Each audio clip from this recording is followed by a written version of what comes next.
Pemerintahan Presiden Jokowi kerap dikritik karena membuat utang yang dinilai ugal-ugalan demi pembangunan infrastruktur. Para pendukungnya kerap membela dengan membandingkan utang pemerintahan Jokowi dengan pemerintahan era Susilo Bambang Yudhoyono, bahkan dengan era Presiden Soeharto. Soal perbandingan antara utang era Jokowi dengan Soeharto, ekonom Faisal Basri punya datanya, begini menurut dia. Apa beda utang zaman Pak Harto dan sekarang? Zaman Pak Harto seluruh utang itu adalah pinjaman luar negeri. Nggak keluarkan surat utang, nggak, no.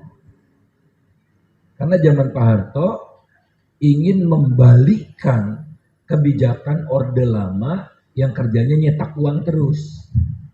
Makanya inflasinya tinggi, ya, cetak uang gitu. Jadi nggak disiplin.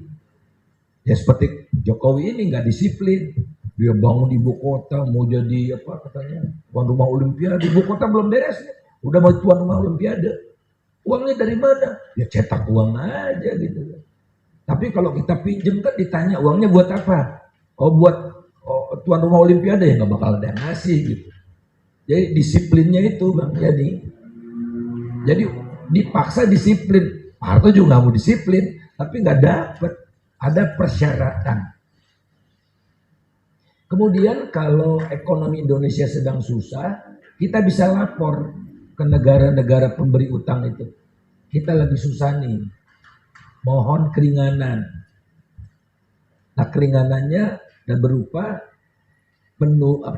pemotongan utang atau penundaan pembayaran utang. Forumnya ada, namanya Paris Club di Paris. Jadi ketemu deh tuh negara donor dengan negara yang sedang kesulitan. Oke, maunya apa? Itu biasanya dikaitkan dengan politik. Oke, tapi demokrasi harus dijaga, human right gitu-gitu. Yang namanya juga minta gini ya. Nah sekarang 85% utang kita itu surat utang. Oke, 85% surat utang. 15%-nya lagi pinjaman seperti yang zaman Pak Harto dulu. Jadi pinjamannya makin lama makin kurang. Karena rese kalau pinjam itu. Contohnya rese itu MRT. MRT itu pinjaman dari Jepang. Kalau kereta cepat pinjaman dari Cina. Bunganya kalau Cina itu 2%. Kalau Jepang 0,2%. Habis rese Jepang kenapa? Wah, harus begini, harus begini. Uang pinjamannya itu nggak masuk ke kas negara, langsung ke kontraktornya. Lihat manajemen pembangunan MRT kan bagus banget, hasilnya bagus banget. Sekarang kereta cepat kita nggak tahu seperti apa.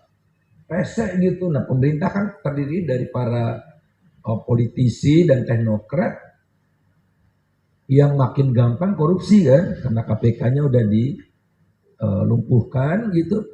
Nah kalau sama Cina cincainya gampang. Saya dengar sih untuk MRT itu katanya uangnya udah bertaburan kemana-mana. Komandannya siapa? Rini Sumarno. Menteri yang ngurus kereta api tidak dilibatkan. Jadi nol aja proyeknya itu. Yonan waktu itu kan. Sehingga Jonan nggak mau ikut peletakan batu pertama itu, nggak mau.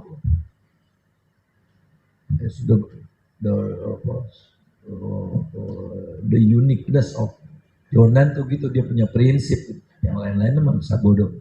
Nah, jadi kalau kita sedang kesulitan, kita tidak bisa manggil seluruh yang punya surat utang itu karena ada di seluruh dunia dan ada juga seluruh rakyat Indonesia. Tidak ada forumnya. Yang ada adalah dihukum seperti Indonesia dihukum sekarang. Sudah 160 triliun surat utang senilai surat utang senilai 160 triliun yang dijual oleh pihak asing aja. Dijual. Maksudnya net. Jadi ada yang jual, ada yang beli, banyakkan yang jual 160 triliun. Nah, makanya rupiah kita mulai kelepekan. Nah, untuk bantu itu, jadi siapa yang beli nih? Kalau asingnya jual kan harus ada yang beli. Yang beli siapa? Bank-bank di Indonesia. Jadi sekarang bank-bank di Indonesia itu adalah pemegang surat utang pemerintah paling banyak. 30%. Kemudian pemerintahnya kan bebannya berat. Kan bunganya 7%, 8%. Jadi gimana? Bayar bunganya udah 20% dari total pengeluaran. Dan bayar bunganya tidak sanggup kecuali kalau pinjem lagi. Jadi untuk membayar bunga itu harus pinjem. Jadi udah gali lubang tutup lubang. Nah, untuk bayar bunganya itu Indonesia sudah sedemikian kocar kacir, gimana ya? Pinjem tapi nggak pakai bunga gitu. Bikinlah Perpu itu, Perpu nomor 1 juga itu.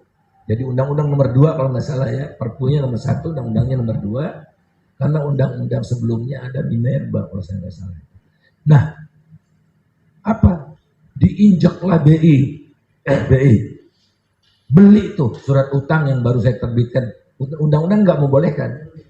Berapa jumlah utang pemerintah saat ini? Sangat mencengangkan. Utang BUMN non sektor keuangan itu kira-kira 1.000 triliun.